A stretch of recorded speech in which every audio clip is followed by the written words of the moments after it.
વિશેષ સાથે હું છું જયેશ।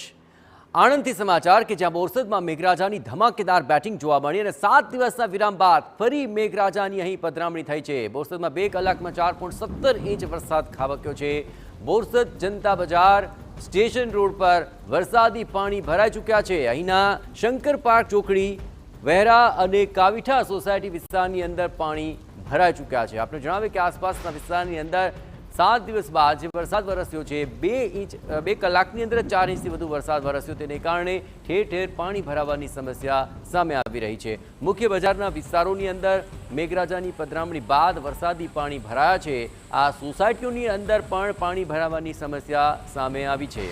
2 કલાકમાં 4 ઇંચથી વધુ વરસાદ વરસતા આ જળબંબાકારની પરિસ્થિતિ જોવા મળી રહી છે।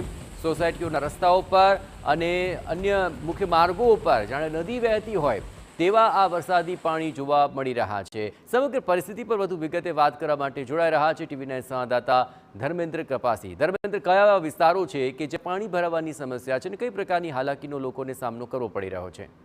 આણંદ જિલ્લાના બોરસદની અંદર છેલ્લા 2 કલાકની અંદર 4 ઇંચ કરતા વધારે વરસાદ પડ્યો છે। મહત્વની બાબત એ છે કે 7 દિવસ પછી મેઘરાજાની એન્ટ્રી થતા ધરતીપુત્રોની અંદર તો ખુશીનો માહોલ જોવા મળી રહ્યો છે, પરંતુ નગરપાલિકાના બેદરકારીના દર્શન અત્યારે બોરસદ શહેરના બોરસદ જનતા બજાર, સ્ટેશન રોડ, શંકર પાર્ક ચોકડી, વહેરા કાવીઠા સોસાયટી વિસ્તારમાં વરસાદી પાણી ભરાઈ જવા પામ્યા છે।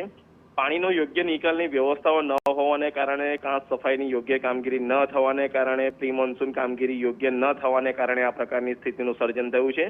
જો કે આગામી સમયમાં જો વધુ વરસાદ પડે તો બોરસદના જે રહીશો છે તેમને હાલાકીનો સામનો કરવો પડી શકે છે। જયેશ, બિલકુલ, તમે તમામ ગતિવિધિઓ પર નજર રાખતા રહેજો। તો જે પ્રી મોન્સૂન કામગીરી થઈ તે અત્યારે કામ નથી લાગી રહી, કારણ કે ભારે વરસાદની અંદર જ આ કામગીરી ધોવાઈ ગઈ અને આ સોસાયટી હોય કે મુખ્ય માર્ગ હોય કે પછી અન્ય વિસ્તારો હોય, જળબંબાકારની પરિસ્થિતિ છે અને આણંદમાં આ મેઘ આક્રમણ સામે જનતા પણ લાચાર છે।